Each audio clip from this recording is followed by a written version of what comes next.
मैंने सेंटर में 22 साल काम किया बीजेपी में। 22 साल आपने बीजेपी को दिए। बिल्कुल दिए। कह रहा बीजेपी जा रही है। मैं कह रहा हूँ बीजेपी जा रही है, पब्लिक कह रही है। बीजेपी छोड़ने की वजह तो बताओ सर जी। बीजेपी छोड़ने की दोबारा जब गठबंधन की जब सरकार आई थी ना, 5 साल अच्छे चले, हम बड़े खुश थे। हम माननीय मोदी जी से भी खुश थे, माननीय मनोहर लाल जी से भी बड़े खुश थे। अच्छा शासन चल रहा है। क्या हम वोट देंगे, लोकल को देंगे? हमारा 500 का है, दड़ोली का है, चूड़ी का है, किसी का है, मोटा कीड़ा का है, हमारे 52 काम है। किसी को तो दे दो आप। डूडी साहब, एक कड़वा क्वेश्चन है, मुझे आपसे आंसर ज़रूर चाहिए। सुनने में ये आ रहा है कि इस बार जो है कहीं ना कहीं कुछ भारी लोगों को आदमपुर में लाकर बिठाया जा सकता है। ये बड़े परिवार आप लोग किसको बोलते हो? परिवार तो मेरा बहुत बड़ा है। सभी का मेरा वर्ग, सभी मजदूर, सभी किसान, सभी कर्मचारी टूटी से प्रेम करते। और बीजेपी में ऐसा है कि हजारों लोग मर जाए वैसे, लेकिन मान्यता नहीं मिलती। तो कहीं ना कहीं कोई सुनवाई करने वाला नहीं है बीजेपी। हाँ, ये था कि सबूत के तौर पर बताता हूँ। कोली गांव से शीशवाल तक दोनों गांव भजनलाल जी के मूछ के बाल थे।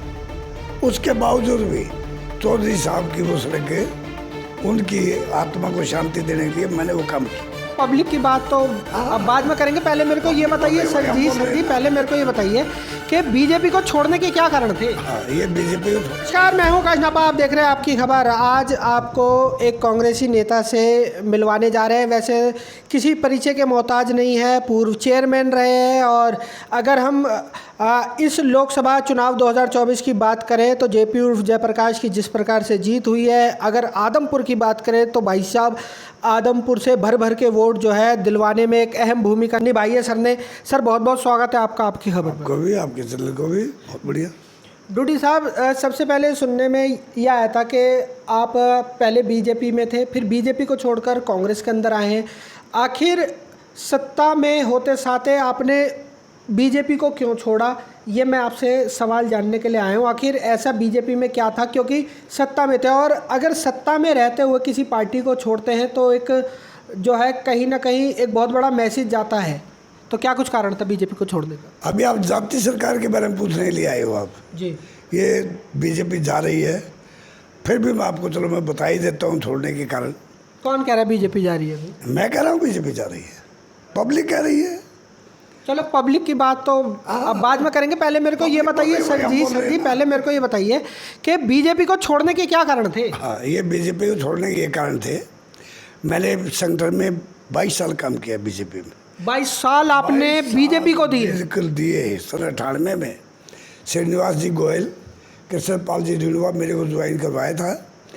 उस वक्त 200 रुपये मेम्बरशिप ली थी मेरे से, 200 रुपये मेम्बरशिप लेकर के, और मेरे को सदस्य बनाया था बीजेपी का सक्रिय वर्कर। तो उस वक्त से हम जुड़े हुए थे। करते कराते जब भी हम मीटिंग में जाते थे तो लोग बाग हंसते थे कि यार डूडी तरह ये कहाँ कौन सी पार्टी पकड़ ली यार, कमाल हो गया, तो कच्चाधारी लोग हैं। दरअसल मैंने कहा भाई मैं कांग्रेस में तो जाने वाला नहीं, लोकदल से मेरी पड़ती नहीं थी कभी, क्योंकि चौधरी देवलाल जी का तो मैं भगत था, लेकिन पीछे से फिर मैंने कभी उनकी परवाह नहीं की। तो बीजेपी में मेरा आने का मकसद यही था। दरअसल मैं चौधरी बंसीलाल जी का भगत रहा हूँ। चौधरी बंसीलाल जी के बारे में आज भी मेरी आस्था है। बीजेपी में रहते हुए मेरे को चेयरमैन बनाया था बीजेपी ने, लेकिन अच्छा लंबा टाइम देने के बाद मेरे को चेयरमैन बनाया। चेयरमैन रहते हुए मैंने बहुत काम करवाए थे।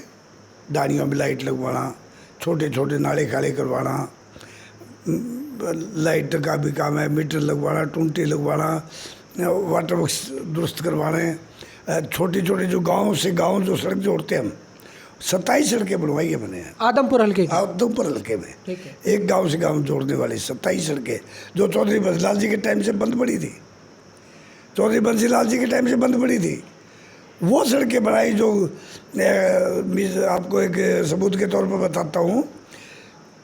कोली गांव से शीशवाल तक दोनों गांव भजनलाल जी के मूछ के बाल थे। उसके बावजूद भी चौधरी साहब की वो सड़कें उनकी आत्मा को शांति देने के लिए मैंने वो काम की। वो सड़क, ऐसी सड़कें बनवाई मैंने 27, एक नहीं 27 है। तो जब ही तो आदमपुर अगर हल्के में जाते हैं, जब भी आपका नाम सुनने को मिलता है, क्योंकि भैया आज के टाइम पे लोग है ना भाई साहब, काम को सलाम करते हैं, जो काम करेगा उसी को सलाम किया जाएगा। फिर बीजेपी छोड़ने की वजह तो बताओ सर जी। बीजेपी छोड़ने की दोबारा जब गठबंधन की जब सरकार आई थी ना, 5 साल अच्छे चले, हम बड़े खुश थे। हम माननीय मोदी जी से भी खुश थे, माननीय मनोहर लाल जी से भी बड़े खुश थे। अच्छा शासन चल रहा है। पर्ची खर्ची वाली बात भी उस वक्त तक तो खैर नहीं थी, लेकिन जब सभी को चोर डोरी इकट्ठे करने के बाद जब ये लगा कि अभी तो काम चलने वाला नहीं है, जैसे मनोहर लाल जी ने दोबारा शपथ ली, मैंने अपना इस्तीफा लिख करके सेक्रेटरी की मेज़ पर रख दिया था। वो येलो सेक्रेटरी साहब मेरा इस्तीफा है। तो कारण क्या था? कारण ये था कि लंगड़ी सरकारों के साथ रहना मुझे अच्छा नहीं लगता, फिर वो भ्रष्टाचार में लिप्त हो जाते हैं हम। अच्छा, तो आप कहीं ना कहीं ये चाहते हैं अगर सरकार आए तो पूर्ण बहुमत से आए? बहुमत से आए। तो कांग्रेस के अंदर आपको क्या दिखाई दिया, क्या भविष्य आपको कांग्रेस का नजर आ रहा है? कांग्रेस में ऐसा है कि कांग्रेस पार्टी जो है, अगर 10 लोग महत्वपूर्ण 10 लोग अगर एक गांव के चले जाए ना, कांग्रेस पार्टी के पास जिसने चौधरी भूपेंद्र सिंह जी हुड्डा है, उनके पास अगर मान लो 10 किसान चले गए किसी पर्पज़ को लेकर के, उन्होंने उन 10 लोगों की बात को मान्य किया। अच्छा, हुड्डा साहब ने या जो भी कांग्रेस के जो भी नेता है। अच्छा। और बीजेपी में ऐसा है कि हजारों लोग मर जाए बेशक, लेकिन मान्यता नहीं मिलती। तो कहीं ना कहीं कोई सुनवाई करने वाला नहीं है बीजेपी। हाँ, ये था। चलिए, अब मेरे को ये बताइए, लोकसभा चुनाव जिस प्रकार से हुए हैं, आपकी क्या कुछ भूमिका रही थी इसके अंदर? भूमिका ये थी कि हम पार्टी का काम करने वाले लोग हैं, हम व्यक्ति विशेष का नहीं, हम पार्टी के पीछे हैं। हमने संगठन में यही सीखा है। मैंने कांग्रेस जब से ज्वाइन की, 1 बूथ 10 यूथ मैंने बनाने का काम किया।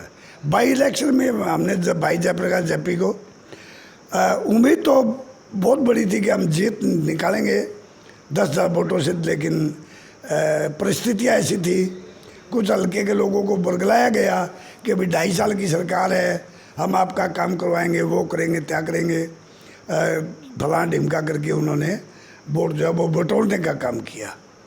नहीं तो हम बाई इलेक्शन में भी हम, मेरा दावा था, ये मेरी कोशिश भी थी। आप किसी गांव में अगर ये कहोगे कि भाई नथुराम के घर जा रहा है, तो डूडी उसके घर में जाएगा जी।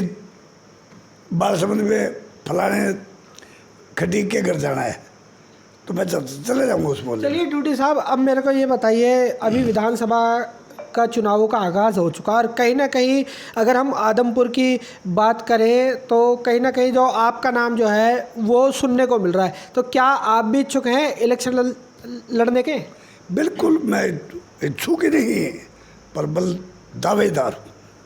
आदमपुर से अच्छी मेहनत कर रहा हूँ। आप तो मेहनत कर रहे हैं, लेकिन आपकी लड़ाई एक बहुत बड़े परिवार से है। ये बड़े परिवार आप लोग किसको बोलते हो? परिवार तो मेरा बहुत बड़ा है। सभी कमेरा वर्ग, सभी मजदूर, सभी किसान, सभी कर्मचारी डूडी से प्रेम करते हैं, पैसे वाले से नहीं करते ना। ये तो राजा करोगे क्या? इन्हीं के लिखी हुई है क्या? कोई गरीब आगे ना आए? एक साधारण किसान बगैर ज़मीन जायदाद का मालिक 2 एकड़ वाला या 1 एकड़ वाला क्या इस लाइन में नहीं आ सकता क्या? मेरे 30 साल का करियर राजनीतिक, मेरे को 30 साल हुए करते हुए। सन 93 में मैंने चौधरी बंसी लाल जी की माला डाली थी, उसके बाद मैं लगातार संघर्ष कर रहा हूँ।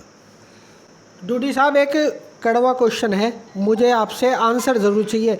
सुनने में ये आ रहा है कि इस बार जो है कहीं ना कहीं कुछ भारी लोगों को आदमपुर में लाकर बिठाया जा सकता है। ऐसी कोई नौबत नहीं है। चौधरी साहब से जब मैंने कांग्रेस ज्वाइन की थी, तभी ये मेरा प्रश्न था एक कि जी लोकल तो लोकल ही रहेगा। मैंने यही कहा था कि टिकट हमारी लोकल हो, 36 बिरादरी में कोई हो, 36 बिरादरी में किसी को दे दो, लोकल होना चाहिए।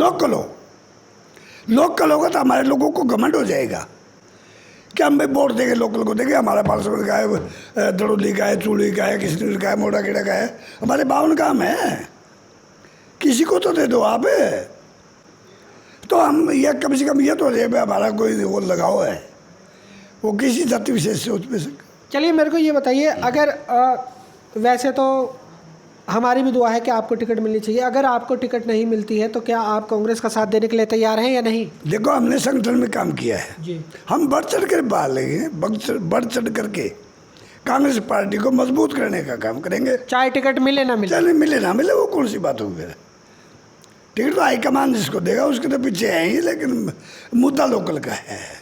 चलिए अब मेरे को ये बताइए, क्योंकि ना हर इलाके के समीकरण होते हैं, आपने क्या कुछ समीकरण बनाया है कि आप इस समीकरण के हिसाब से आदमपुर पर विजय हासिल कर सकते हैं? देखो, शुरू से मैं लगा हुआ हूँ।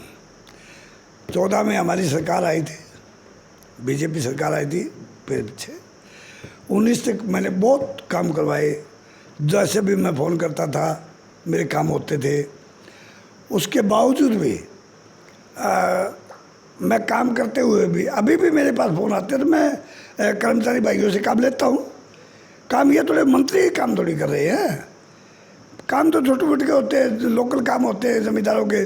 कोई थाने में है, कोई तहसील में है, कोई कचहरी में, कोई कोर्ट में, मैं जाके खुद खड़ा हो जाता हूँ। तो यानी कि कहीं ना कहीं जिस प्रकार से आप ग्राउंड जीरो पे रहते हैं उसका कहीं ना कहीं जो है फ़ायदा आपको मिलने वाला है। बिल्कुल, मैं रहता ही ग्राउंड पर हूँ। कोई आदमी बुला लेता है ड्यूटी थाने में, मेरा ये काम हो गया, मैं चल भाई फैसला करवाएंगे तो चल। कोई काम हो गया, कोई छोटी मोटी की बीमारी होगी, कोई कैंसर का मरीज है, कोई दवाई पानी का है, कोई मदद की ज़रूरत है। हर एक ब्याह शादियों में जाता हूँ। हमारे कोई बड़ा बुजुर्ग, हमारे कोई बाबूजी कोई गुजर जाते हैं, बड़े बुजुर्गों के वहाँ भी जाता हूँ। फ़ोन आते हैं मेरे वर्करों के। चलिए अब मेरे को ये बताइए, अगर मान लो कुलदीप बिश्नोई या उनके सुपुत्र अगर बीजेपी से उतरते हैं इस रण के अंदर, क्या आपको लगता है कि डूडी साहब इतने सक्षम है कि उस परिवार को टक्कर दे सकते हैं? ये 36 बिरादरी सक्षम है, 36 बिरादरी सक्षम है। मेरा प्रेम है और वो प्रेम करते हैं। मेरे को कोई ना तो चेयरमैन मानता कोई, और हालांकि मैं उत्तर भारत रेलवे बोर्ड का मेंबर भी हूँ, ना मेरे को वो मानता कोई। मेरे को तो ये मानते हैं डूडी अपना है यार, डूडी का प्यार ही प्यार है। प्यार है। अच्छा, जो कटरे ना, जो बीजेपी के कटरे वो भी मेरे साथ है। पक्की बात है, बीजेपी वाले के साथ में। 1000% आपको ये बताता हूँ, जब मैंने कांग्रेस ज्वाइन की तब 80 पदाधिकारी लेके गया था मैं। अच्छा जी। हाँ जी। अब ये तो चौधरी बंसीलाल जी के परिवार के नाते इनका थोड़ा वो है, बाकी 1000 से 34,000 तक ले जाने वाला डूडी था बीजेपी को।